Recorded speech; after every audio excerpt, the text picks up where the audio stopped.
Hamas اسرائیل کی اینٹ سے اینٹ بچانے کے لیے تیار ہے۔ فلسطینیوں نے ایک جنگ کے اندر حاصل ہونے والے اسرائیلیوں کا جو اسلحہ تھا وہ اب اسرائیلیوں کے خلاف استعمال کرنے کا اعلان کیا ہے۔ فلسطینیوں نے انوکھے اسرائیلی اسلحے کی رونمائی بھی کی ہے، اسی کی تصاویر اور ویڈیوز بھی جاری کی ہیں۔ فلسطین کی اسلامی مذاکراتی تنظیم حماس نے جنگ میں حاصل ہونے والے اسلحے کی رونمائی کی ہے جو کہ اسرائیلی اسلحہ ہے۔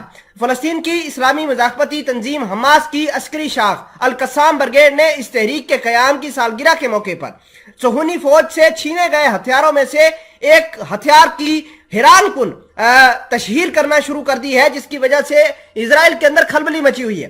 فلسطین کی اسلامی مذاکراتی تحریک حماس کے عسکری شاخ شیڈو یونٹ نے حماس کی تشکیل کی 35ویں سالگرہ کے موقع پر ایک پرانے ہتھیار کی نقاب کشائی کر کے صہیونی حکومت کو پریشان کر دیا۔ رپورٹس کے مطابق اسرائیل کے جو ہتھیار ہیں وہ اب اسرائیل کے خلاف ہی استعمال ہو سکتے ہیں، اور بہت سارا اسلحہ جو ہے وہ چھینا گیا تھا یہودیوں سے اور حماس اس کا استعمال کر رہا ہے۔ تو آپ اندازہ کیجئے کہ یہ صرف القسام بریگیڈ یا حماس کی بات نہیں ہے کہ اسلحہ چھینتے ہیں تو اپنے پاس رکھتے ہیں، ایسا نہیں ہے، اس کو ریپلیکیٹ کرتے ہیں، ایسی ٹیکنالوجی اور زیادہ بناتے ہیں تاکہ اسرائیل کو اس کے گھر کے اندر جا کر برباد کیا جائے۔ خیر، اس حوالے سے کچھ اہم چیزیں آپ کے ساتھ ڈسکس کرنی ہے۔ چھوٹی سی گزارش ہے کہ آپ ہمارا یوٹیوب چینل حسنات ٹی وی کو سبسکرائب کر کے پاس موجود گھنٹی کے نشان کو دبا لیں تاکہ لیٹسٹ نیوز آپ تک بر وقت پہنچتی رہے۔ صہیونی فوجیوں کی جارحیت میں درجنوں فلسطینی شہید بھی ہوئے ہیں اور زخمی بھی ہو گئے ہیں۔ آج بھی انہوں نے الخلیل کے شمال میں جو العروب کیمپ کو جارحیت کا نشانہ بنایا، جہاں فلسطینیوں سے ان کی جھڑپیں ہوئی، جس کے نتیجے میں 20-25 فلسطینی زخمی ہوئے ہیں، کچھ شہید ہونے کی اطلاعات ہیں۔ آپ کو یہ بھی بتا دیں کہ اسرائیلی فوجیوں نے فلسطینیوں کے رہائشی مکانات پر حملہ کیا ہے، صوتی دھماکے کے کئی اور آنسو گیس کا بے دریغ استعمال کیا ہے، جس میں 150 فلسطینی زخمی ہو گئے ہیں۔ صہیونی فوجیوں نے اس طرح کی کریات اربا سے ایک فلسطینیوں کو بلا سبب گرفتار کیا ہے۔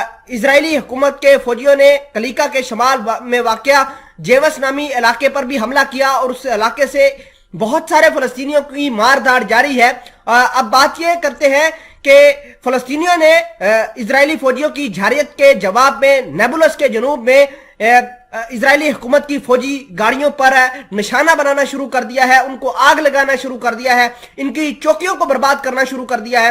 اگر ہم ایران کی بات کریں تو ایران لگاتار عراق سے اپنا اسلحہ سیریا کے اندر منتقل کر رہا ہے، اور اس کا میجر جو ریسیپینٹ ہے وہ حزب اللہ ہے، اور حزب اللہ کو بھی بار بار اسرائیل جو ہے وہ نشانہ بنا رہا ہے، اور وہ ایئر فورس کی مدد سے نشانہ بنا رہا ہے۔ اور آپ کو یہ بھی بتا دیں کہ جس طریقے سے حزب اللہ اسلحہ ریسیو کر رہا ہے اور جس طریقے سے وہ آگے ترسیل کر رہا ہے، یہ اسرائیل کے لیے ایک بھیانک جنگ کی شکل اختیار کر سکتا ہے۔ اسرائیل نے بھلے ہی بہت سارے مقامات حزب اللہ کے اڑا دیے ہیں، لیکن حزب اللہ نے اپنے اسلحے کو اور مختلف جگہوں پر ٹرانسفر کرنے شروع کر دیا ہے، اور بہت سارے اسلحہ جو ہے انہوں نے مختلف جگہوں پر ٹرانسفر کر بھی دیا ہے۔